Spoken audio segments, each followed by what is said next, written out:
I was, at the time, producing music videos, not very happily, just struggling and spending a lot of time kind of by myself working on this little script that, I had never written a script before and had no idea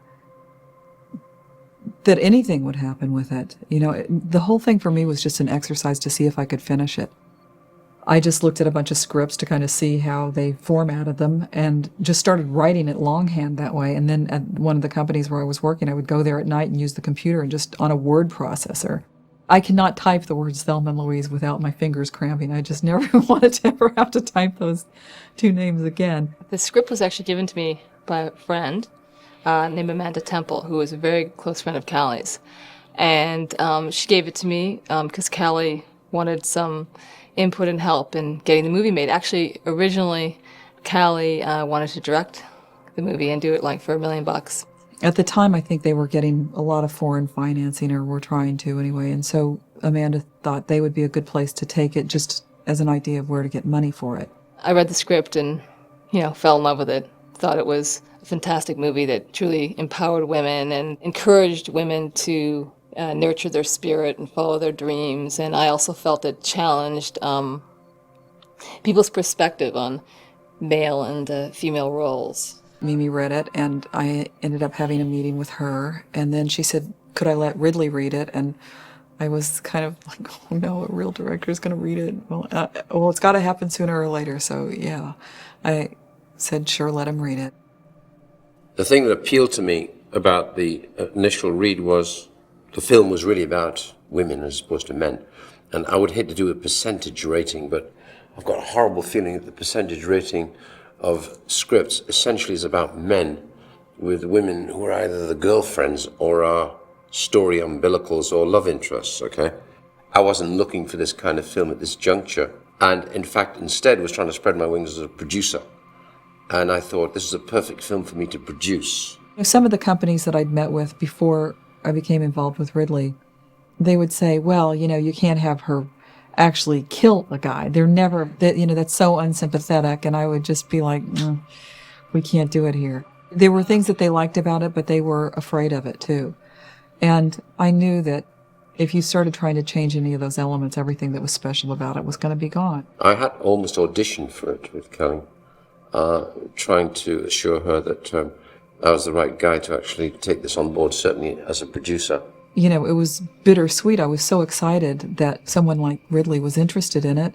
At the same time, I felt like, oh my God, maybe I'm letting go of this opportunity to make this movie myself.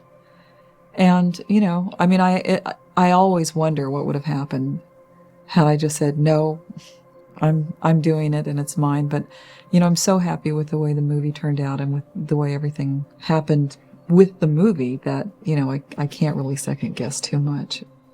Callie had no agent at the time, and Ridley was with Jeff Berg at ICM, so we sent it over to them, and with their support, a lot of hard work with Jeff and a lot of the agents over there, they got it to Michelle Pfeiffer and Jodie Foster, who expressed interest. And at the time, Ridley was not going to direct the movie. We started sending it out to different directors, and a lot of directors actually expressed interest, but they were incredibly suspicious. They'd always ask, why isn't Ridley directing this? I interviewed several people who will be nameless because they all turned it down. And one of them was basically saying, well, I've got a problem with the women. I said, well, actually, it's the whole point of the story. You should have a problem with the women. And this one actress said to me, basically, come to your senses and direct it yourself. We tried to encourage him because I felt like this was a major gift that had come our way. And that, he wouldn't be the first director that people would think of for this movie. I thought, well, why not? It's a different stretch for me. Callie had basically allowed us to take it under our wing and, liked the idea of really directing it. So eventually he committed to doing it. And I think if you're a producer, it's like being a great antique dealer. You've got to be prepared to sell your favorite table. And the more I talked to Callie about adjustment and maybe tightening and ideas and directions, and Callie is, of course, very... Is vociferous a kind word? We talked a lot about the look of the film, a lot about, the production design. I got to download every single thought I had ever had about the movie. Would take me through it, all these reasons about why not to touch this, why not to touch that. And then in my discussion about, but we're going to end up with a 2.5-hour movie. My first draft was 137 pages. And, we knew we were going to have to cut it down. But during that process and with that relationship developing, I got on pretty well with Callie. And so as she was taking me through it, I was starting to see the film in my head. By the time we had been through the script, and I mean literally we would just sit down and go through it page by page by page and talk about every single line. We'd talk about other movies, just certain shots, colors, every possible aspect. In fact, sometimes we would be working on the script and Mimi would come in and go, "You're supposed to be cutting the script," and we'd be talking about movies. And she said, "You're supposed to be talking about the movie." And he would look at her and go, "We are," but you couldn't tell from the conversation because we'd be off on some tangent about a Western that was made in 1964. One studio executive who would be nameless again said, "Well, it's two bitches in a car, don't get it." I said, "Well, okay, pass." And so I moved on and go ahead to meet Alan Ladd, MGM UA at that point. And so it was a pretty fast arrangement, and we went in at a budget of, I think, around about 16 million, 16. Since I had originally wanted to do it myself, I had always imagined that I could get, Frances McDormand and Holly Hunter and people like that. And, that's very much the realm that they were looking in as well, which was really exciting. When Ridley finally committed to directing the movie, Jodie Foster and Michelle were no longer available. And really, Geena and Susan were our picks. There was also, I think, the temptation to go with, the big movie stars and all of that, but I felt like it wasn't going to add anything, that you kind of wanted to not know anything about these women or not have any preconceived notions about them. And Susan and Geena were both, well known, but not, at the time, superstars. They were just really wonderful, well-respected actresses. My involvement with Thelma Louise started a year before I actually got cast. I read the script when I was doing Quick Change. Someone had said, "Hey, this is a great new script floating around. It's got great parts for women in it." And I tracked it down and was just mad for it. I mean, absolutely obsessed, in love with it, and desperately wanted to be in the movie. Geena had been pursuing me from the start. I've got to hand it to her. She pursued me, hounded me to play this role. I remember going to this meeting. It was tea at the Four Seasons, and I had stacks of notes. I mean, for this whole year, I'd been making notes and thinking about this and how I would try to pitch myself for this movie. And I was very sure that I wanted to play Thelma. So I think for about 2 solid hours, I told him what my thoughts were about Thelma and how I would play it. And he was very interested in listening. And then at the end of it, he says, "So you wouldn't consider playing Louise?" I took about 2 seconds pause and said, "Here's why. Actually, I think Louise is a better part for me. And this is why." And then I launched into another 2 hours, ad-libbing about that. Even though Louise was kind of the part that was not the flashiest or the most fun, that kind of interested me more. I thought that the demands of having to kind of keep the movie together and on track and literally and figuratively drive the movie were kind of interesting to me. When I read it, it was a cowboy movie with trucks instead of horses and with gals instead of guys. And, except for the fact that I was worried that it would be a revenge film and I didn't want to do Charles Bronson, it just seemed like a hoot. It'd be fun to be bad girls and be, doing all these things that you never get to do as a woman in a film. And it had a lot of humor, and I thought if we really focused on it, that it could say some things. It was casting as usual. Everybody in it were relatively, apart from Harvey Keitel, was almost quite unknown. Okay, Brad was unknown. Michael Madsen was pretty unknown. Harvey was, of course, very known, and so that helped me a bit. And ironically, Harvey, for the first time in his life, was playing a good guy, not a bad guy. Chris McDonald, I think, was Geena's idea, or somebody that she told about it. And he's absolutely, so fantastic. Out of all the pictures in town, it was like, oh, here's perfect. This is it. This is great. I'm going to play, and they want me to come in and read for the guy that basically beats her up and gets shot in the beginning of the movie. But what happened was I went in and they said, would you read Daryl? And I thought, well, that's interesting too. So I gave Daryl a shot. And working with Ridley in the audition process, which is, like I said, 4 times for me, was sort of a giggle, because he said, no, you got to do that thing you did the first time when you came in, you didn't, spinning the keys on my thing. He thought that was hysterical. He just liked the inflection that I like. And when you have someone who's supportive and really kind of like a great audience, he just sat back and just loved it. Michael Madsen was somebody that I saw working on a movie that my husband was producing at the time, and just thought, that's the guy, he needs to be in it. Khouri thought I was right for the role of Jimmy. She had seen me sitting around in the lobby in Las Vegas where we were shooting Kill Me Again, and had suggested me for a part in the picture. I went to see Ridley, and like I said, he offered me the role of the rapist, and I didn't want to do that. And so I went out to lunch with Susan in Santa Monica, and we talked about a lot of things, but not about the movie.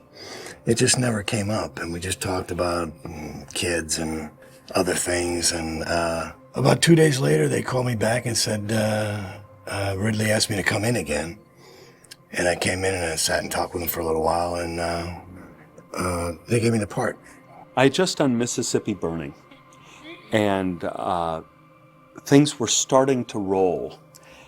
And I wanted to kind of try to keep momentum going. And my agent sent me the script of Thelma Louise. And I read it, and they said, well, Ridley Scott is going to direct it. And I go, okay, that's a step forward. The role that I played is one of these characters that's more of a force than a character. He doesn't really change in the movie. He just kind of adds this steady force through the movie. I read the script, obviously it was a great script, and I thought, this part, because it wasn't written that way. Just a cop who pulls him over and it kind of gives him a hard time, and I just didn't know what to do with it to feel excited and proud. He wanted to act it out a little bit, so he set it up with, like, chairs. Ridley did. And I just said, I got a kind of a different take. Do you mind if I try something else? And he said, no, go ahead, do whatever you want. And, so I broke down into tears and did this thing, and he just loved it. He howled, and I guess I knew I had it right there on the spot. That was the audition. I was very interested in who the men that were cast were. We looked high and low for Brad's character, that was going to be really important. Brad just came up in the casting session, and Lou DeJimo and Lou was casting for me, and he was it, really, instantly. There was no second thoughts about that. All I remember was just Ridley running around going, and everybody's turning down the role. And then I saw this guy, the first time I saw him on the screen, I thought, hey, look, he's okay. Where's the problem? He'll probably do okay. Brad was on set, and his demeanor was that of absolute obeisance to everyone and everything. He's holding his cowboy hat, like, how are you, sir? How are you doing, sir? And I'm going like, I didn't know if he was like an actor, if he wanted to wash my car for extra money. We had no idea Brad was going to be such an enormous star after that, but boy, he deserved it, didn't he? He was hot. Isn't that the thing that launched Brad Pitt? Is that the thing? I mean, he'd worked and stuff, but you see this guy, it was like, God, he was gorgeous. He was so gorgeous, and it was confusing. I think all, male actors started doing sit-ups after that movie. Because he'd, set this level of perfection. I believe they'd already been through one person, and then I got a reading for the thing. Had picked up the script, and, knew that, this was one I'd love to get a hold of. And so I read for that one, and then didn't hear anything. And I think a month went by, so I kind of made my peace with it and said, okay, we'll find something else. And I got another call about a month later. Apparently someone else had fallen through at that point. And I went in and I read, and then I read with Geena as well. Ridley kept wanting to see the romantic scenes, and I kept wanting to do the Harvey Keitel scene to show the switch. I kept asking him, don't you want to see the other? And he said, no. Just kept saying no. But he told me, that he wanted to see a real sociopath. And again, I was fresh out from Missouri. Sociopath, I had to go home and look it up. And then I got it. And then I think that week went by, I still didn't hear anything. And then at the end of the week, I got the call on a Friday, and the next Monday, I was on set getting into wardrobe. Until I walked in the room and met Susan for the first time, I still had kept thinking, well, I could play Louise. I could be that character. The second I met her, I was like, what am I talking about? I can't play Louise. I have to be Thelma, because I became Thelma in her presence, and I suppose I continue to be Thelma in her presence, which is sort of slavishly admiring. She's very maternal, and I just become her worshiper in her presence, and that's sort of the dynamic with Thelma toward Louise. So it was great. It was great to see that it was going to be so organic. And I like Geena, and we just hit it off, and she seemed really funny and kind of loopy in a way that was necessary, but only someone who's really smart can do. And so we, took off for the summer. Action! Hey. Excuse me, ma'am. The whole experience of making the film was fun, I think partly because the story became that, and the characters were all the actors were great to deal with, and it was one of those textbook experiences, you get the scripts, the cast come in who are right, it goes through like lightning, you have a great time. We had a blast. We had so much fun. I could have done without a convertible after it was finished, because we were out in Moab, the heat and the dust, no matter how much sunblock we put on, no matter, we were just filthy at the end of every day.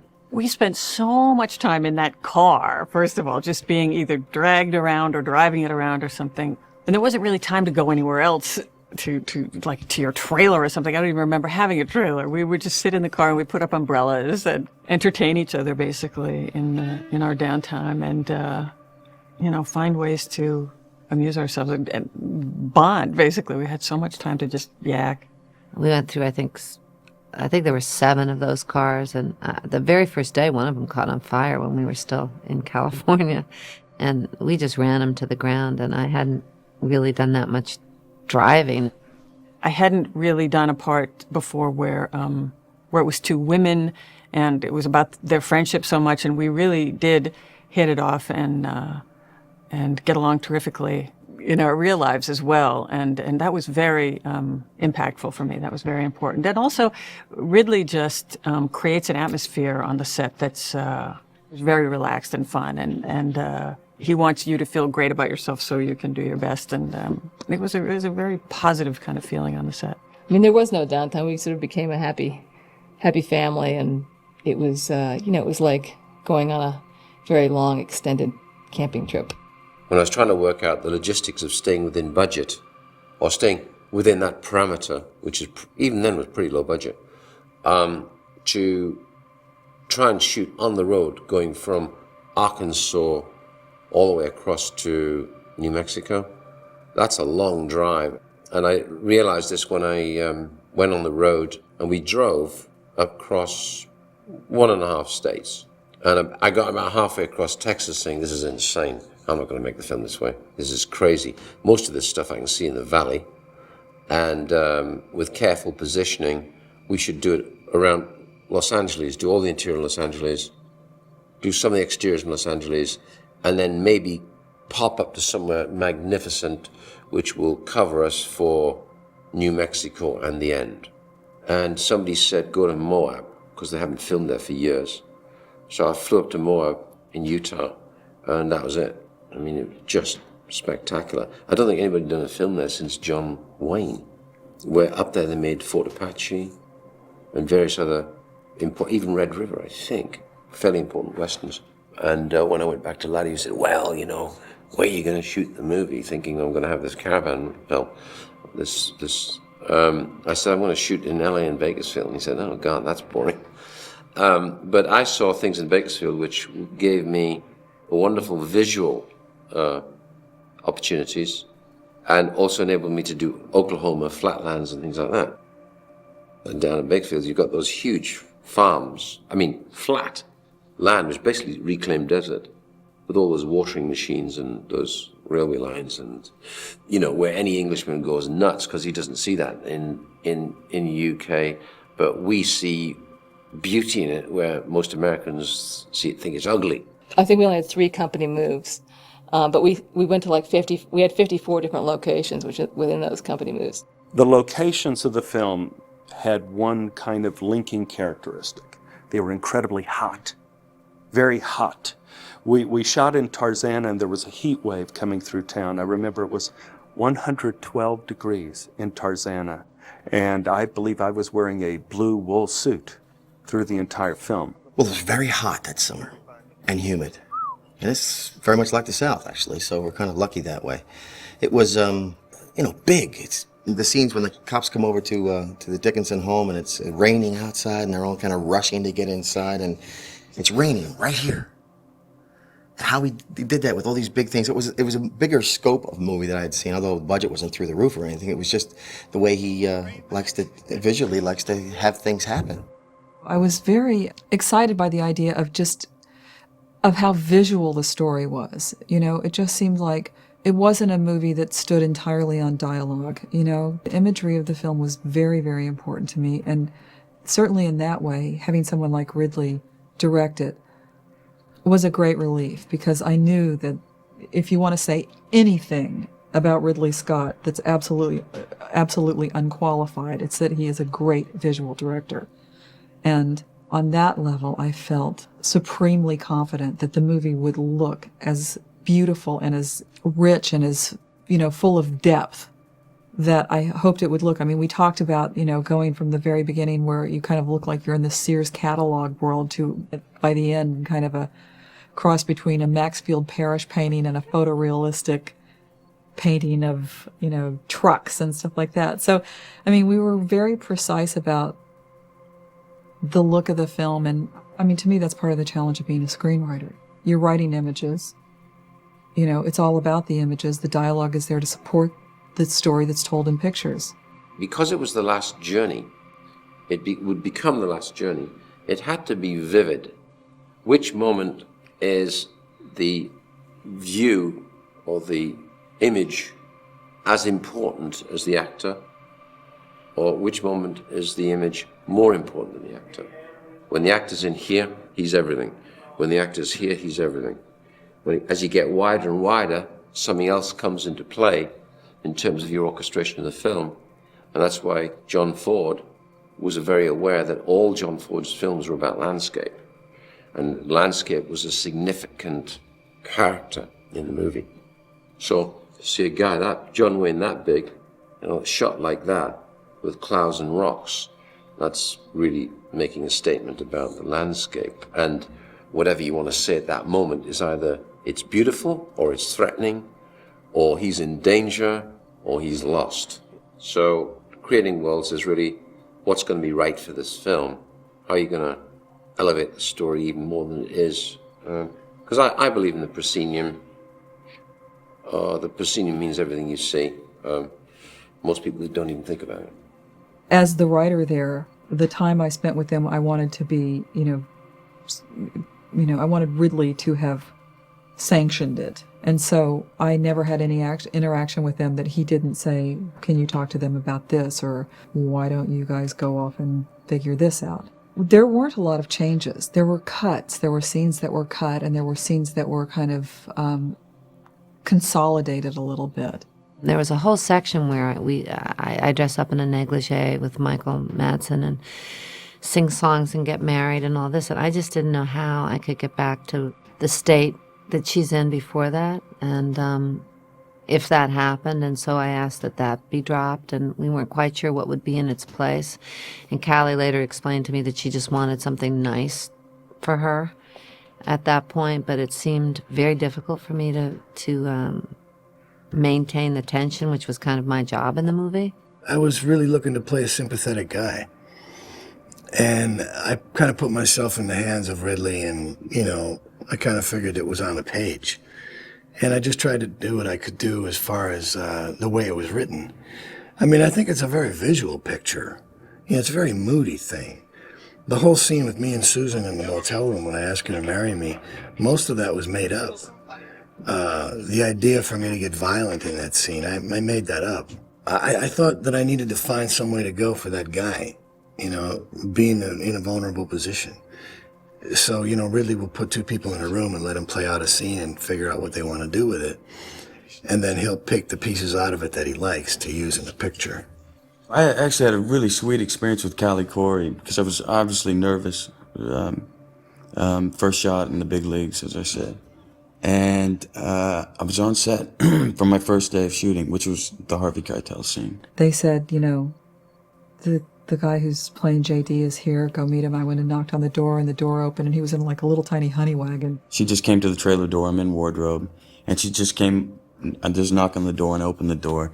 The door opened, and I was like, that's good. She takes a step back, she goes, perfect. That's the guy. That's him. Geena was really sweet with me. Me being very new to the game. She really kind of took me by the hand and really helped me out. We were both kind of shy about it, and like, oh God, this is going to be weird. And it wasn't really spelled out in the script. It was just something beautiful happens. They have a fantastic time. And what do you do to make that seem like that? And I think I remember that Ridley just blocked out 2 days, and we'll make up stuff. We'll think of stuff. Yeah, that was my first foray into a sex scene as well. And they had it, I really wanted to go for different scenarios. So there were several setups with things flying and lamps swiveling and chairs being knocked over. And anyway, they didn't make it into the movie, which is probably a good thing. We had a much longer love scene at one point. Much, much longer. I mean, I think that love scene went on for a whole reel at one point and kept getting shorter and shorter because we had to make it shorter. Nobody could show that love scene. I mean, visually, I think that everybody really thought it was great because they spent more time at those dailies during lunch than they had on anything else. And it didn't even have sound, I don't think. One of the dilemmas an actor faces in those scenes is what happens if the soldier starts to salute, And I ran into that predicament there as well. I think Brad was even more shy than I was, so I felt a little protective toward him. I wanted to make sure he didn't feel uncomfortable. I just remember Geena, we were setting a shot, and the bell went off, and I'm sweating. Oh, I'm sweating. And she's actually sitting in my lap, and we're basically naked, which is a really odd experience with everyone standing around doing their job like it's another Monday. And I just remember her talking to one of the guys about the shot and where they needed her to be, and all of a sudden she looks at me and goes, and she was just really cool about it. It was a character who was from my area pretty much, so I got to use my accent there, which helped. And then the scene with Harvey the first day was just a great time. I was taken aback, as I said, when he started beating me over the head with a hat in one of the takes. One thing Ridley had done that I took note of was he always said, okay, give me something different. So he really pushed you to play so he could have options when he puts the final puzzle together. It was a lot of fun chasing after, I'm really trying to kill. I literally trying to kill Brad Pitt when he did that was a little ad-lib he did down there going, like your wife. And if I could have killed him, I would have gotten through, maybe I would have. And they had to get bigger and bigger guys to hold me back. And so I did it 8 times or something. Pretty sore the next day. You get your butt back here, Thelma. I see it really as a comedy. And in a way, that's a good thing because comedy is king, really. If you get it right, everybody goes to see it. And you could have done this film probably even with the same words and the same lines and the same beats and made a more serious note, an overtone or undertone to the whole story. And just reading it, I thought, this is really funny. Ridley said, Stephen, why don't you improvise some dialogue, talking to your agents coming into the room? So we did a rehearsal, and I did some of that fake cop talk, where you go like, okay, you get on channel 2, you on channel 9, let's keep channel 7. And I realized that was incredibly lame. And I felt like we're all members of the FBI. We probably all know what we're doing. But what we don't know is where our next meal is going to come from in this locale. So when Ridley said, let's shoot it, I went in and everyone was setting up everything. And I said, guys, we're going on a sandwich run. Who wants turkey? Who wants corned beef? Who wants pastrami? And I started taking orders, and I think that made it into the film too. And afterwards, Ridley said, that's terrific. We're going to keep the eating thing throughout the movie. The person we haven't really talked about also was the truck driver who kept complaining to me. He said, I'll never get another date in my life, as Marcus and John, who I thought pulled that guy off brilliantly and outrageously. He really walked the line on that one. But at the end of the day, he also was the focus of, I think, retribution, which was really comical. Really couldn't wait to do that scene. I'm sure it was one of the reasons he really wanted to do the movie, and they had cleared everybody within a 3-mile radius.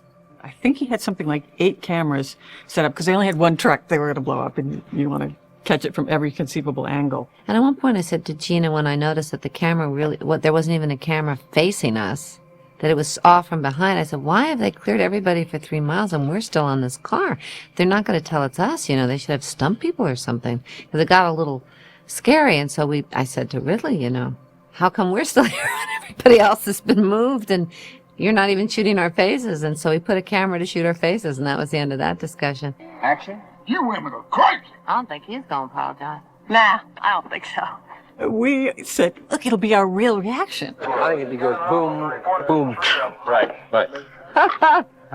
Well, I'm a little nervous. It's always very exciting when there's going to be some kind of a stunt that even smacks slightly of being dangerous, but they put a lot of preparation into making sure, I suppose, that it was safe. Now, if any pieces start flying toward you, this is what you should do, and it was all very, very tense. And we're thinking, wow, this is going to be so awesome because it'll be our real reaction to this thing. We're standing there in the car, 3, 2, 1, blam, and they blow it up. And both of us reacted like this. We did nothing. We didn't have any, we just, I don't know, because it was so, we forgot to do anything, and it was like, what were you doing? So we had to actually set it up again to just shoot our side again and have flickering red, lights and wavy things and fans to blow the air. And then we had to plan out our profound reactions to this thing blowing up. Well, it won't look like some of this stuff might, reach us was the only thing that really scared me, and it was pretty hot.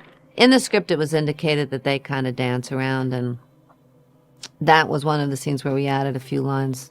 I felt it was really important that she be looking for an answer to understanding something as opposed to just kicking up their heels and dancing around when they blow up the truck, and that's why we added some lines there, trying to really understand what makes guys harass women and what is that about. And of course, she's carrying this big secret through the whole movie. And of course, we don't know why Louise does that, goes that far at that juncture, because she's suddenly hauling this gun out of her bag. I felt that it was really important to not make it seem premeditated. And it's like she points her finger and says, like that, except she pulled the trigger and she shot him. That's the first hint that you really get that something in her past may have influenced her reaction to that. And he doesn't say stop, and then he just shoves her face in it, and she just wants to shut him up. And he did that little twist there to justify later that there's some other kind of story behind all this reaction. The tricky part was just I didn't want to hold a loaded gun, even with blanks to his head, which when it had been storyboarded, and Ridley's, very visual, so he had a real idea of what he wanted, and I just wasn't comfortable holding the gun to him and then backing up and still having it be loaded when it was close to his head. So we had, technically something had to be rethought. It's just an ugly, ugly scene, and it's easier for me to get upset when someone else is in jeopardy than when I'm in jeopardy. When I'm in jeopardy, I just get pissed off. When somebody else is in jeopardy, I get really emotional. First of all, casting Tim is tricky because he's got to be a guy that Thelma would allow to pick her up, to dance with. So he's got to be presentable. He can't be some jerk, roughneck. So he's going to be a surprise anyway.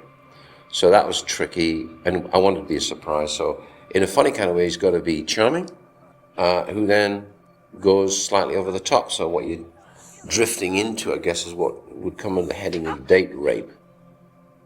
And he just went too far and didn't know when to stop. It was a tight schedule. I mean, it was an ambitious schedule. I'm sure Geena and Susan told you they rolled film a lot. As I was doing it, I could sense, you get this feeling that it's starting to be very cohesive and has a very strong opinion. And it's going to be very unpopular with the male members of the audience, which the studio was worried about. The sociological ramifications and having to defend the movie and everything that happened later was not on our mind at all. We were singing and dancing and carrying on, and the crew became brown and tan and, you know, wore their shirts on their heads, and they were like some kind of insane renegade troop following Ridley around for sunsets and, you know, sunrises, and we just had so much fun, and I think that maybe part of that's in the movie. For me, I mean, it was thrilling, you know, because every time I would show up, it was like, yep, that's exactly how it's supposed to look. It was an unusual movie. I mean, I think a lot of people just didn't know what to make of it, but I think they had a very strong response to it. You know, they would laugh really hard at the funny parts. People would sit in their seats after it was over and just kind of, you know, not want to get up right away. I think we just completely underestimated that we kind of backed into this territory that was really held by white heterosexual males, you know, and we had no idea it was going to cause such a stir. Certainly an empowering film for females, and they get a voice and get to lash out at all the shit they've been putting up with from us. I think the film spoke to people in an incredibly strong way that we didn't anticipate, that was about, you know, empowerment, about the downtrodden taking their power back and taking back control of their lives. I'm sure that people were nervous about it the whole way. I mean, who wouldn't be? What studio wouldn't be, certainly? You know, it's not that often that you throw your main characters into the Grand Canyon. You know, it's, I think, very brave of them to have just let the movie be what it was supposed to be. I think there are other places that would never have had the guts to do it. And, you know, it was Alan Ladd Jr. and Rebecca Pollack and people like that that really, you know, stood by it and believed in it and let the movie be what it was supposed to be. Even though Laddie kept calling me up right through the production saying, have you got any ideas for the new ending? I said, no. Have you? He said, no. So we would approach the ending, you know, week by week. And even I think he called me 2 days before saying, are we sure we haven't got another ending? I said, no. I said, have you got any? No. And so we stuck with it. It was the right thing to do. I think if you had tried to change it, it would have been terribly unremarkable. You know, I think that was the ending that it had to be. It's the ending that caused me to write the story in the first place. I believe we had one ending that where the car, you know, went off the cliff and started to head down, which nobody specifically could identify why, but we didn't get, you know, people were very uncomfortable with the ending. And it was interesting because the slightest change of just freeze framing it on its way up and never showing it go down made a huge difference. Even through the previews, there were many previews where there were lots of notes saying, whatever you do, do not change this ending. This is not a conventional Hollywood ending, but it's absolutely right for the film. I went with Ridley to Cannes when it was I think it was a closing night film that year, and we were sitting there. There was a huge full theater, and what are they going to think? And the first 10 minutes, we had seen it with a couple audiences in America, and people usually laugh a lot in the beginning, before the rape scene and everything. There's a lot of, hopefully, funny stuff in there. And not a peep. You could have heard a pin drop, and we think, oh my God. We actually were sitting there going, they hate it. Oh my God, what are we going to do? We have to sneak out at the end. And then it got to the moment where Louise shoots the rapist, and this gigantic uproar. People screaming, yelling, clapping, standing up. Everybody stood up. People were throwing things off the balcony, and We said, oh, well, they didn't think it was funny, but they do like it. An early screening that I went to, I mean, people were gasping. I mean, they were just couldn't, you know, they were pretty impressed by it. I mean, at least for women, it was the first of its kind. You know, it was the first time that there was a movie that was an outlaw movie that was directed specifically at a female audience. It was really so not expected and so overwhelming. I mean, we were on the cover of Time magazine within a week. And just, I mean, the concept of being on Time magazine, it was all so unfathomable. And also because I don't think we thought we were making that movie. Obviously, it struck a lot of different chords. And for women, for all the reasons that I was attracted to the movie, you know, it was empowering women. But then the controversy of the fact that it was empowering women by showing them that by shooting people and going across country with guns blazing and doing bad things, essentially, was in some way immoral. On the one hand, it was getting rave reviews. There were other people that were writing about it in these, you know, preposterous terms, you know, that it was male bashing, that it was man hating, that it, you know, all these kind of things. And you know, I remember getting on the phone with Geena at one point going, what are they talking about? How did this happen? There had been a lot of talk about, it's too violent. Oh, women with guns, and it's a bad thing. Of course, in Thelma Louise, 3 people die, and 2 of them are Thelma and Louise. You know, and I think it was like 7 bullets get shot in the whole movie. Another story had to be made up to support the arguments that it was man-hating. You know, like, guys are murdered left and right in this thing. And it's like, well, no, actually, they're not. A truck gets blown up. One guy does get murdered in a parking lot. A rapist, you know, a villain gets murdered. And other than that, you know, it's a pretty wide range of characters. We weren't breaking any new ground except for the gender thing. I mean, films like this have been done forever, and people just seemed to be so upset, but they couldn't really put their finger. All the reasons they were giving were so lame of why they were offended.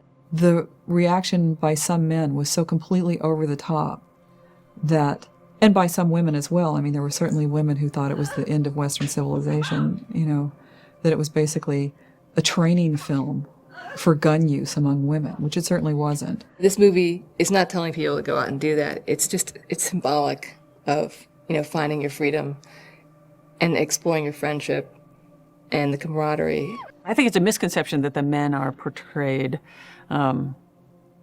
badly because it covers the spectrum, I would say. It's very broad portraits of, you know, disparate kind of men in there. There's Harvey Keitel is a saint. I mean, he's a really good guy and a complex and interesting character. And then I think, you know, that they all have different colors and interesting things about them, and I don't see a lot to complain about. And in fact, I think if you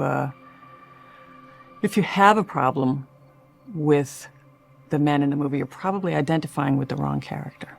I think the male characters in the movie were very divisive.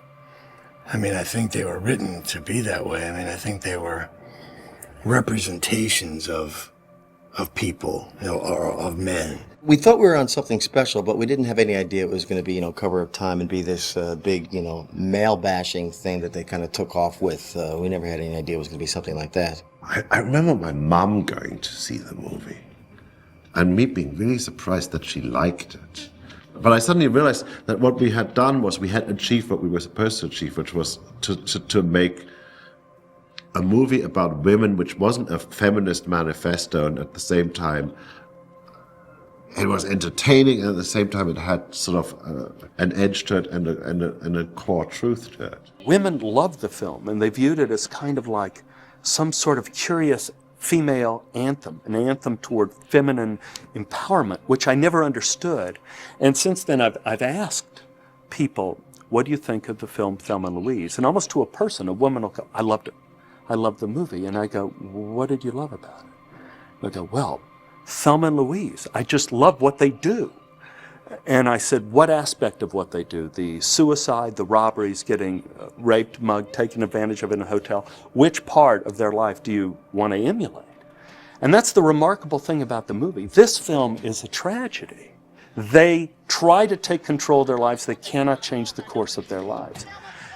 The film is an absolute tragedy, yet for some reason it is still taken to people's hearts as some sort of anthem of empowerment. I don't know how many people have come up to me and said, well, loved your movie. My friend Phyllis and I, well, she's Thelma and I'm Louise, and we drove. It's just kind of like this thing that they'd never seen it before. They've always seen these buddy movies. It was always the guys. And this was the first time you saw two very strong female characters that were very likable and very watchable and very sexy, and people identified with them. They wanted to be them. Even though they did some crazy, far out, hold-ups and everything else, and put cops into trunks, and they were fun. They were a lot of fun to be. Don't settle has become part of the lexicon now for women. Did it revolutionize, women's roles in films? Absolutely not. It seems impossible somehow to get any momentum going, because I've been through this before after Thelma Louise. Now it's going to be the new for women, and then after League of Their Own, now women's sports movies are going to be the big... There hasn't been one women's sports movie since then. Films that have women in the lead are still called chick flicks, and they don't call the guys' film dick flicks, so I don't think that, we're still dealing with the same old male-dominated industry. I think people go to see a good film. No matter who's in it, it doesn't really matter. If a film works and if it touches you, then people will pay to see it. And I think this one did. And I was really happy that it stirred up as much conversation as it did. And I was just in the Grand Canyon this year and ran into a number of women that were there making the 10th anniversary trip. So I guess it still means a lot to a lot of people as some kind of iconic something or other. Kind of went on a hero's journey, where everything that they had thought about themselves fell away as they went on.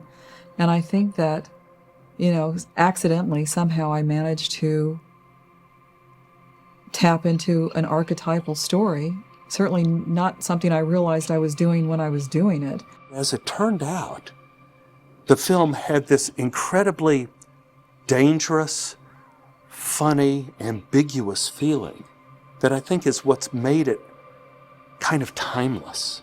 The movies that float to the top are usually some kind of sign of the times, some kind of statement on the times. And that one documents a certain period in a hysterical way. There are two types of movies. There's the movie where everybody's fighting and it's just a nightmare and it's really tough and they usually don't turn out so great. And then there are those other ones where everything just falls into place and everybody in the team creates a whole. You'll tend to relook at comedies more than you will maybe a thriller or maybe something that scares the living daylights out of you. And so I think Thelma is still popular, whether or not it's still teaching its lesson or, making the world a better place for women. I don't know. I really don't know.